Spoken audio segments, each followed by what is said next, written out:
next speaker is a very special person. She's from the UAE. She is a world changer. It is my privilege to introduce FARAH. Thank you very, very much, Tom. Thank you for having me. Thank you for giving me this opportunity. And I'm super excited to be here. I'm just going to put a timer as well, just so I stay within the time. Good morning, good afternoon, good evening, good day, wherever you are. My name is FARAH. I'm a person who stutters, and I'm the founder of Stutter UAE. I will be sharing a presentation just to highlight some key messages that I would like to touch on. I hope you can see my screen. Just need to remember how to put it full screen. All right. So with Stutter UAE, we have a very unique perspective on our stutter and how we view stuttering. Our slogan is stuttering with a smile, because I truly believe that it is a very special thing to stutter. However, it does require us to reflect inwards a lot, and I will get to that in a moment. First things first, a very brief overview about who I am. I'm a mother to 3 boys. I am a consulting hypnotist. I'm a Reiki practitioner. And as I mentioned, I'm the founder of Stutter UAE. A lot of what I've done in the past had to do with myself and me rediscovering who I am as a person who stutters. And that truly began, I would say, my tipping point was in university, when I decided to no longer be ashamed of myself, no longer wanted to let my stutter control my life. I wanted to be who I am with my stutter. I was never seeking fluency, and I still am not seeking fluency. I want to be able to be me with my stutter. That changed once I've become a mother. As many parents know, raising kids is not easy. And being a person who stutters, being a mother who stutters, knowing the statistics around stuttering really shook me. It really made me want to reevaluate and reassess my journey with stuttering, my journey with myself, and the kind of role modeling I want to have with my children, because I feel it's a slippery slope. I can be very comfortable with my stutter, and even though my kids, I would say I haven't, so they're still in the language development phase. And with that, I hope I'm able to portray stuttering as a normal thing without it being too okay, where they feel uncomfortable in their own skin. And I'm very, very, very, very blessed to have partnered with the amazing team at Speech Care Center in Portugal, to have created an online speech therapy center where people who stutter can get world-class therapy from the comfort of their home. And then a little bit about Stutter UAE. As I mentioned, it's a support platform for people who stutter to cope with their stutter rather than aim for fluency. And we do that through highlighting different areas. We arrange different workshops, events. We host the Stuttering Awareness Day in the UAE. We've been doing that since 2015, and this is some of the awesome people in the group. I have been blessed throughout this journey with recognition and appreciation, not only from our local governments, but also from an international recognition when a short film documentary called Just Another Accent about Stutter UAE was filmed in the Cannes Film Festival and the Malmö Film Festival in Sweden. This is a very, very, very interesting slide to me, because as I've been listening to the different stories, different experiences that the other people on this call have been sharing, I realized that there is so much similarity across us, between us, no matter where we are in the world, no matter where we come from. We have this commonness of stuttering or stammering, and that itself is strong enough for us to want to start by realizing how it's impacting us and what can we do to change it. So in 2017, we ran a survey. We wanted to understand more, how do the people in the UAE or in the region even feel about stuttering? Mind you that for the most part, stuttering is still quite stigmatized. There's still a lot that can be done. And I am certain that with all our efforts collectively, we will be able to make that change. I don't know how shocking or maybe not so shocking those statistics are as people who stutter. For me, it was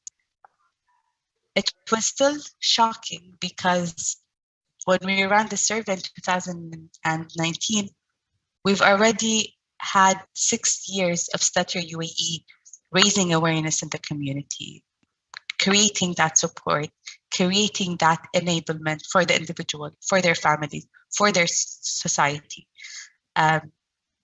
But still, the fear, the shame, the guilt of stuttering, of being different, cuts deep within us. And which was one of the reasons why I was intrigued into going into hypnotherapy and trying to access the subconscious mind to unfold what it is that can happen, or what it is that's been happening within us. And that's very similar to what Cody's presentation touched on, about the different stories that we run in our mind and the impact that it has on us. So that really resonated with me, which is also why in a different time before my whole subconscious dive, I would say, began, I've always believed that my stutter is just another accent. It's just how I speak. It does not mean that's who I am. We all come from different parts of the world. We all come from different areas that we speak differently. It's just how the world is set. However, because of our experiences growing up, our different encounters, our different stories that we tell ourselves, that view is skewed, that view is impacted to limit us. It's based on fear. So everything that we try to do within the initiative touches on positivity, acceptance, and being able to be yourself despite who you are, how you are, and how you speak. Therefore, we have a hashtag that says celebrating our accent. And it's something that we truly, truly believe in. Some of us might be familiar with the stuttering iceberg, what people see with stuttering, the blocks, the tension, the prolongation, the repetition, maybe even the tension in the face. However, One thing that I realized is even when I've tried to consciously get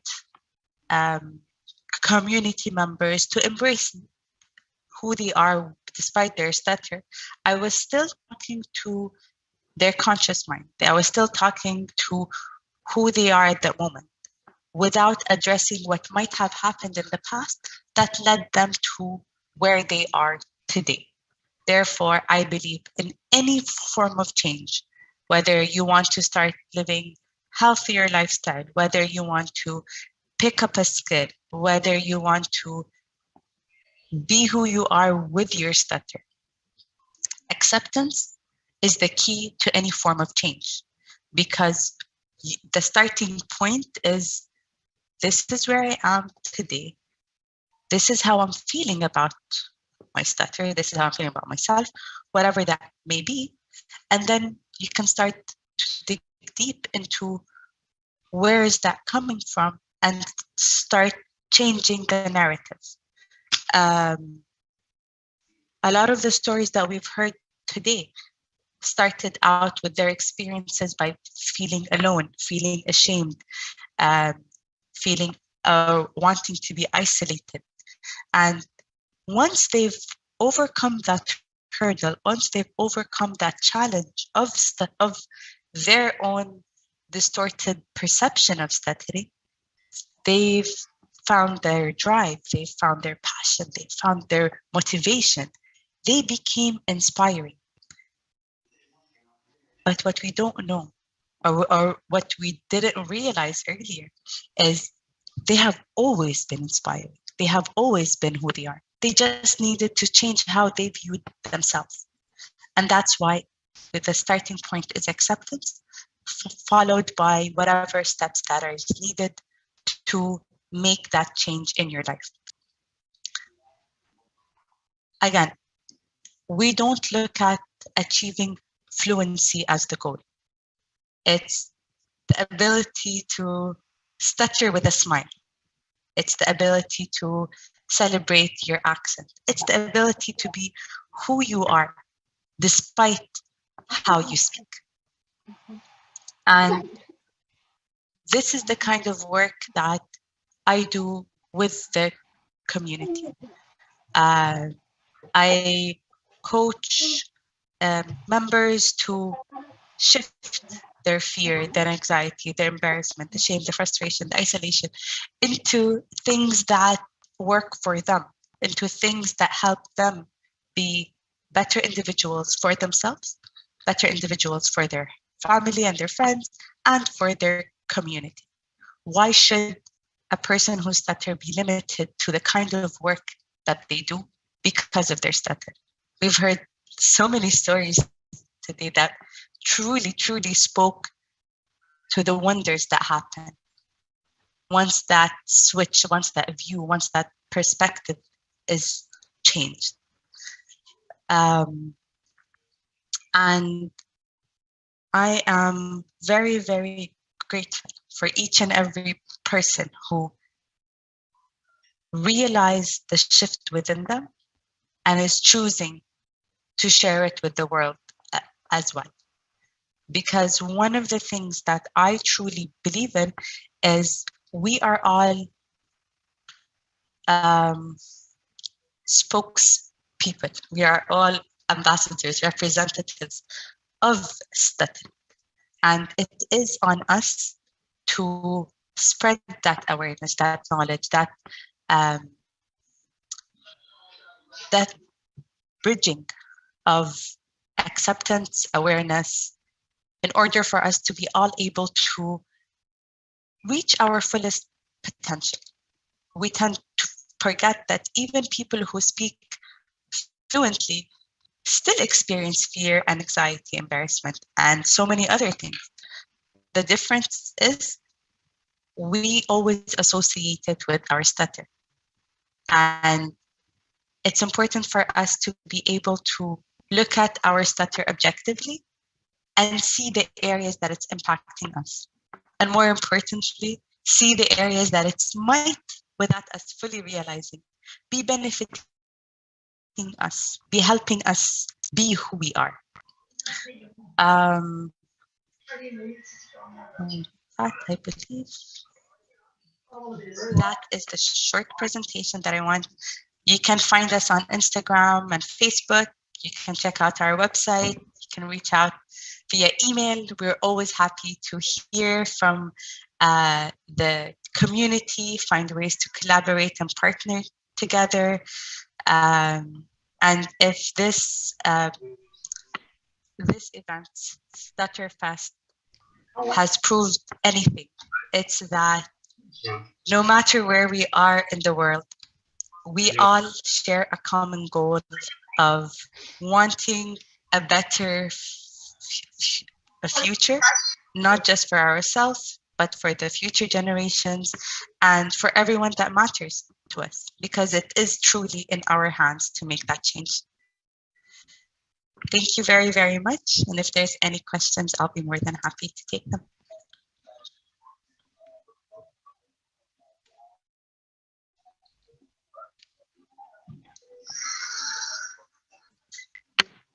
I believe then if there's no questions, I will be introducing our next speaker. And forgive me if I pronounce it incorrectly. I will do my best. Please. There are questions. Oh, there are questions. Sorry, I didn't see them. Please, yes. No, I think Eric has his hand. Eric? Yeah. Thank you, Farah. I think I have pronounced your name well. That was a very nice presentation of you. And I just needed to say something, even though it's not in a form of a question. I liked the part where you said that stuttering is just another accent, and I think this should Hello. This should be, this. Look, he's interrupting him. Look. No. I think this should be able to resonate with all of us in this stammering community. Thank you. Beautiful, and I agree. It's how we look at it. It's how we view ourselves with our differences. Thank you very, very much. Kunal? Would you mind putting up that slide again where where you have like acceptance is the Sure. Is the key. I just had a quick question about that. This one? Yeah. So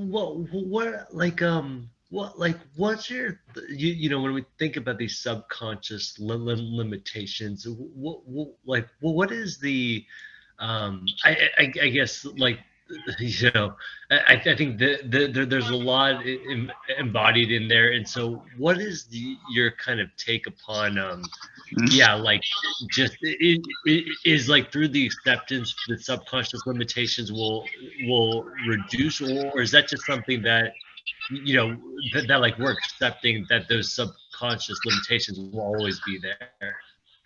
That's a very good question.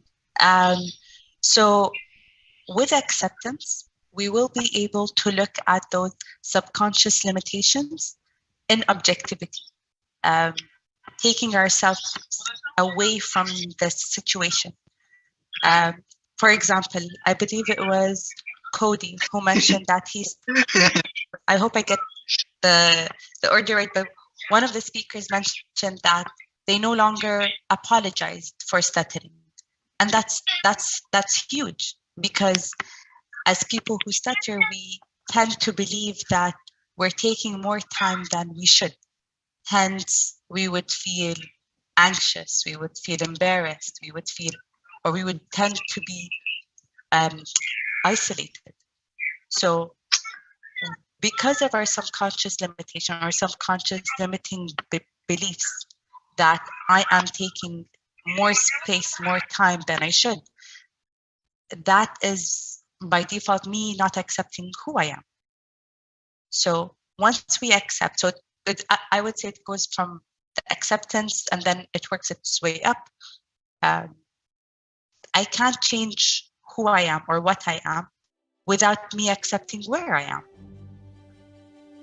And from there, I'll have a clearer view of which paths or which changes in my life I would need to take in order to help me achieve that goal that I'm aiming for.